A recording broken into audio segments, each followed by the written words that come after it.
पाकिस्तान एक नज़रियाती रियासत, एक एटमी ताकत और 24 करोड़ अवाम का मुल्क आज के बदलते हुए बैन अल-अक़वामी हालात में कहाँ खड़ा है। हमारे दोस्त कौन हैं और दुश्मन कौन? हम खुद अपने बारे में क्या समझते हैं और सबसे बढ़कर हमारी अवाम क्या सोचती है, क्या चाहती है और इसे क्या नजर आ रहा है। बैन अल-अक़वामी एस्टेब्लिशमेंट पाकिस्तान से क्या चाहती है? मकामी ताकतें और मुक़्तदिर हल्के इस कौम को कहाँ ले जाना चाहते हैं? ये सब सवालात अपने कई बार सुने होंगे, मुख्तलिफ अंदाज में, मुख्तलिफ ज़ुबानों में, मुख्तलिफ फोरम्स पर। लेकिन हम आपको वहाँ तक ले जाएंगे जहाँ से शायद आपको एक नई सोच मिले और आप खुद को पहचान सकें एक सच्ची, हकीकी और बेलाग तस्वीर के साथ।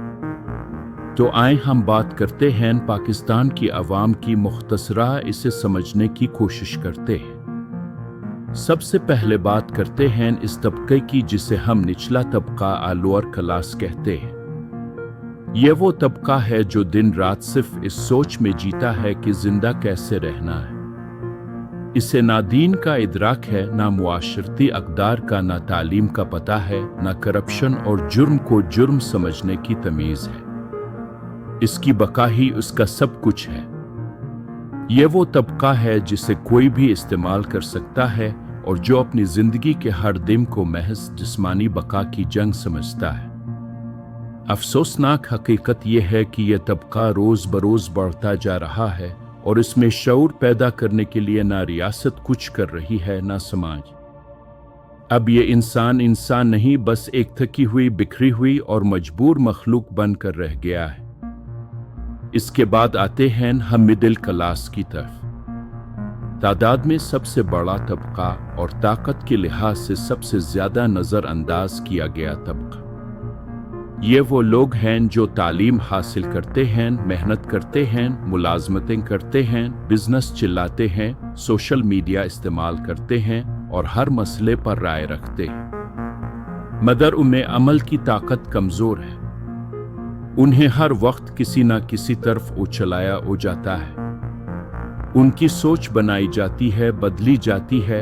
उन्हें कभी सियासी नारों से जोश दिलाया जाता है, कभी मजहबी जज्बात से मगलूब किया जाता है और कभी सस्ती तफरीह से गाफिल कर दिया जाता है। यह वो तबका है जो अगर जाग जाए तो निजाम पलट सकता है, लेकिन अभी ये खुद बेसमती का शिकार है। इसकी सबसे बड़ी उलझन यह है कि अगर आप उसके 100 अफराद को जमा करें और पूछें कि आप में से चूर कौन है, करप्ट कौन है, गलती किसने की है, तो हर कोई यही कहेगा कि हम तो बहुत अच्छे हैं, हमने कभी चोरी नहीं की। तो फिर सवाल पैदा होता है, बुराई कौन करता है? करप्शन कहां से आती है? निजाम को कौन खोखला करता है? अगर हर कोई खुद को अच्छा समझता है तो क्या हम इज्तिमाई तौर पर बुराई को पहचानने का एहसास खो चुके हैं? शायद हाँ। यही वो कमी है जो मिडिल क्लास को एक बेअसर ताकत बनाकर रख देती है।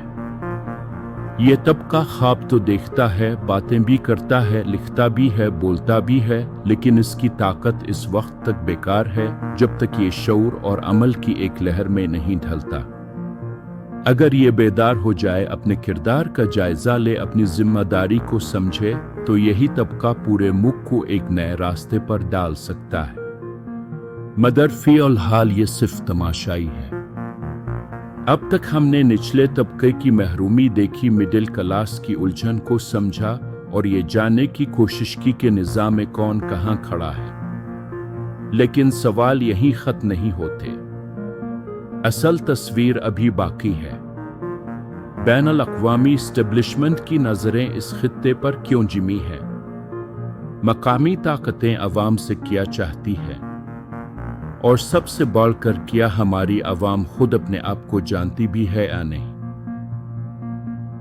ये वो सवालात हैं जिनके जवाब हम अगली किस्त में तलाश करने की कोशिश करेंगे, जहां हम बैन अल-अक़वामी और मकामी एस्टेब्लिशमेंट के मुफादात, बयानियों और पॉलिसियों का तज्ज़िया करेंगे, ताकि हम सब हकीकत के इस आईने को देख सकें जिसे अक्सर धंधला दिया जाता है।